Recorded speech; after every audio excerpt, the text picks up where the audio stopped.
சிவா திருச்சிற்றம்பலம். தென்னாருடைய சிவனை போற்றி, எந்நாட்டவர்க்கும் இறைவா போற்றி. நமச்சிவாய வாழ்க. இமைப்பொழுதும் எந்நெஞ்சில் நீங்காதான் தாழ்வாழ்க. கரம் குவிவார் உள்மகிழும் கோன்கடல்கள் வெல்க. சிவசிவ திருச்சிற்றம்பலம். அன்பிற்கினிய அடியார் பெருமக்களே, மாணிக்கவாசக பெருமான் அருளிய திருவாசகத்திலிருந்து ஒரு இரண்டு வரிகளை சிந்திப்பதற்கு, நான் படித்து உணர்ந்த பொருளை நீங்களும் உணர வேண்டும் என்பதற்காக இந்த ஒரு சிறிய பதிப்பை பகிர்கிறேன். என்னுடைய குருநாதருடைய திருவடிகளை வணங்கிக் கொண்டு, அடியார் பெருமக்களுடைய திருவடிகளையும் வணங்கிக் கொண்டு சிந்தனைக்குள் செல்வோம். இது சிவபுராண சிந்தனை. இப்போ இதனுடைய தலைப்பு என்ன அப்படின்னம்னா, கரம் குவிவார் உள்மகிழும் கோன் கடல்கள் வெல்க அப்படின்னு சுவாமி சொல்கிறாங்க, சிவபுராணத்தில் சொல்கிறாங்க. சரி, இந்த கரம் குவிதல் எப்படி நமக்கு வரும் அப்படிங்கிறத பற்றி நம்ம பொருளுரை படிக்கிறோம். ஓஹோ, 2 கைகளையும் கைக்கு தலைக்கு மேலே வச்சு கரம் குவிவார் அப்படி கும்பிட்டோம்னா சுவாமி நம்மளை மகிழ்விப்பார், உள்மகிழும், நமக்கெல்லாம் இன்பம் கிடைக்கும்.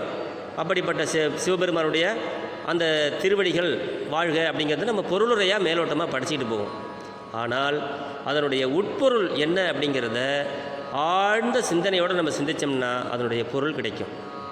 இப்போ ஒரு கஷ்டத்தில் இருக்கிறேன் நான். இப்போ உதாரணத்துக்கு என்னுடைய பொண்ணு கல்யாணம், கையில் காசு இல்லை, அங்கங்கே பிரட்டிகிட்டு இருந்தேன். அப்போ ஒரு அடியார் பெருமக்கள் ஒருத்தவங்க கேட்டு, என்ன பண்ணிகிட்டு இருக்கீங்க ஐயா அப்படின்னு கேட்டு, சரிங்க என்கிட்ட ஒரு 1 லட்ச ரூபா பணம் இருக்குது, நீங்கள் அதை வச்சு கல்யாணத்தை பாருங்கள், முடித்த பிறகு எனக்கு கொடுங்க. அப்போ இன்னொரு அடியாரும் அதே மாதிரி கொடுக்குறாங்க. சரியான நேரத்தில் எனக்கு ஒரு உதவி செஞ்ச அந்த ஒரு உதவியை திரும்பி அவங்கள பார்க்குற நேரமெல்லாம் எனக்கு எப்படி தோணுது, என்னை அறியாமலேயே அவங்கள வணங்கணும்னு தோணுது. ஏன்னா அவங்க செய்த நன்றி அப்படி. இப்படி நமக்கு நிறைய நேரங்களில் ஒரு பெரிய உதவி செஞ்சதுனால, ஒரு நன்மையை செய்பவர்களுக்கு நம்ம பார்த்த உடனே, இப்போ ஒரு வாத்தியார் நமக்கு அறிவை கொடுக்கின்றார், அவரை பார்த்த உடனே நமக்கு எப்படி தோணும்? சார் வணக்கம் சார்னு சொல்ல தோணும், கைகளை குவித்து கும்பிட தோணும். நம்ம வணங்குதற்கு உரியவர்கள் அப்படிங்கிற ஒரு வகையில் நம்ம உள்ளம் நெகிழ்ந்தால்தான் நம்மளுடைய கரங்கள் குவியப்படும், வணங்க தோன்றும் இல்லையா? இதுதான் அதனுடைய உட்பொருள்.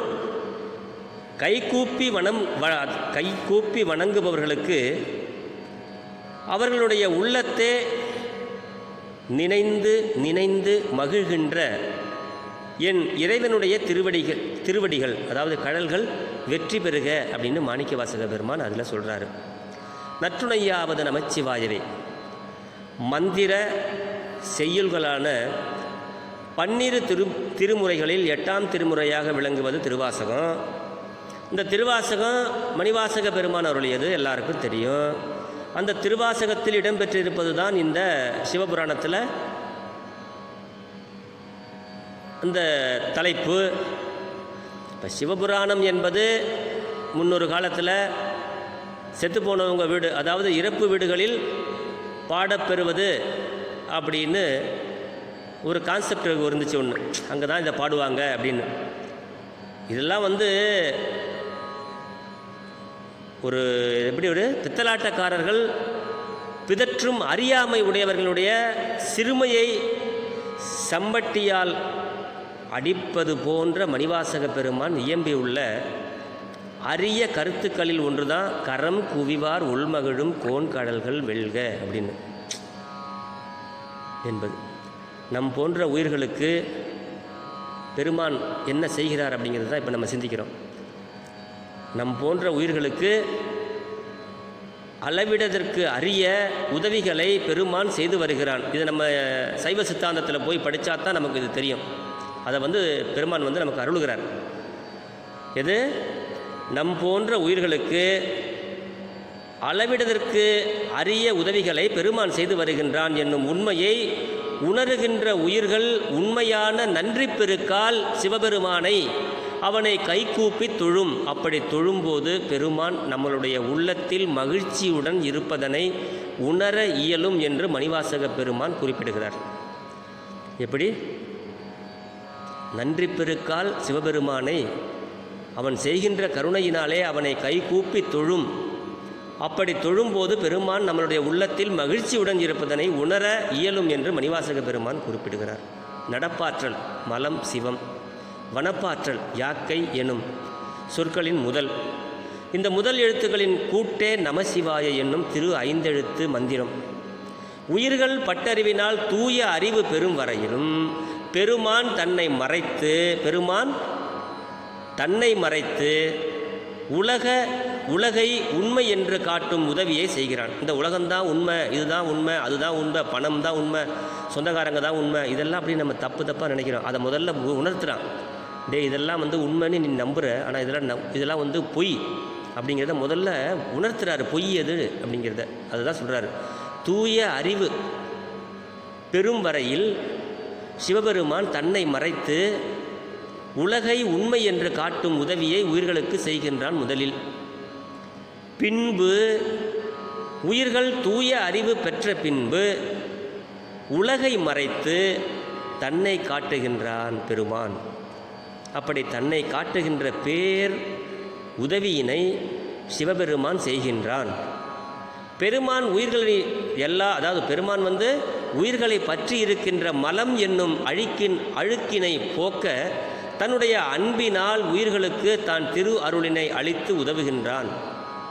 தன்னுடைய உதவிகளை திரு அருளினால் அளித்து உதவுகின்றான். உயிரை தாங்கியுள்ள உடலை செலுத்தி உயிரினையும் செலுத்த பெருமான் உதவுகின்றான். இவற்றை உயிர் உணருமானால் சீர்மை உடைய அந்த பெருமானை உயிர் கைகூப்பி தொழும் என்று மணிவாசக பெருமான் குறிப்பிடுகிறார். கண்மூடி கண் திறக்கும் சிறிய கால அளவு கூட நாம் உள்ளத்தை விட்டு நீங்காது நாம் உயிரை பெருமான் நின்று இயக்கி கொண்டிருக்கிறான் என்பதனை இமைப்பொழுதும் என் நெஞ்சில் நீங்காதான் என்பார் மணிவாசக பெருமான். இதே கருத்தை அப்பர் சுவாமிகள் ஊனில் ஆவி உயிர்க்கும் பொழுதெல்லாம் நான் நிலாவி இருப்பன் என் நாதனை அப்படிங்கிறார். திருநாவுக்கரசு பெருமான் இப்படி சொல்கிறார். அதாவது ஊனில் ஆவி உயிர்க்கும் பொழுதெல்லாம், இந்த உடம்பில் அந்த உயிர் இருக்கும் பொழுதெல்லாம் நான் நிலாவி இருப்பன் என் நாதனைங்கிறார். இப்படியெல்லாம் குறிப்பிட்டிருக்கிறார்கள். இவ்வாறு பெருமான் இயற்றும் பேர் உதவிகளை உணர்ந்ததினாலே தான் என் கை நெகிழ விடேன் உடையா என்னை கண்டுகொள்ளே என்று கண்ணீர் மல்குகிறார் மணிவாசகர். அப்படி அந்த பெருமக்கள் உயிர்கள் இவ்வுலகில் வாழ்ந்து கடை தேறுவதற்கு பெருமானே உடல், கருவிகள், உலகம், நுகர்ச்சி பொருட்கள் ஆகியவற்றை அளிக்கின்றான் என்பதனை உணர்ந்தால் உயிர்கள் அவனை கைகூப்பி தொழும் என்கிறார் மாணிக்கவாசகர். இது சிந்திக்க வேண்டிய ஒரு விஷயம், முக்கியமான விஷயம் இதுதான். நம்ம ஏன் ஒருத்தவங்களை பார்த்து கை குவித்து கும்பிடணும்? ஏன் கும்பிடுறோம்? அவங்க செஞ்ச உதவியை நினச்சி பார்த்து நம்ம கும்பிட்றோம். இந்த உயிர்கள் இந்த உலகில் வாழ்ந்து கடை தேறுவதற்கு பெருமானே உடல், கருவிகள், உலகம், நுகர்ச்சி பொருட்கள் ஆகியவற்றை அளிக்கின்றான் என்பதனை உணர்ந்தால் உயிர்கள் அவனை கைகூப்பி தொழும் என்கிறார் மாணிக்கவாசக பெருமான். வழிபடுவதற்கும் வாழ்த்துவதற்கும் அறியாத நமக்கு அவனை வாழ்த்துவதற்கும் வழிபடுவதற்கும் 27 திருமுறை ஆசிரியர்களையும் 63 நாயன்மார்களையும் மெய்கண்ட ஆசான்களையும் நமக்கு அருளினான் இறைவன் சிவபெருமான். உயிர், தலை என்பவற்றில் உண்மைகளை அவர்களின் மூலமாக நமக்கு அருளி அவற்றின் பொருளாயும் நின்று அருளுகின்றான். செவ்வியுடையும் உயிர்களுக்கு அவனே மாந்த வடிவம் தாங்கி வந்து மணிவாசக பெருமானுக்கு மானுட வடிவம் தாங்கி வந்து மணிவாசக பெருமானுக்கு திருப்பெருந்துறையிலே அருளியது போன்று தாயுமான சுவாமிகளுக்கும் அடிகளுக்கும் மௌன குருவாக வந்து அருளியதும் போன்றும் சிவகுருவாக வந்து அருளுகின்றான் என்பதனை உணர்ந்ததால் உயிர்கள் அவனை கைகூப்பி தொழும் என்கிறார் மணிவாசக பெருமான். சிவம் என்னும் பரம்பொருள் தமது சிறப்பு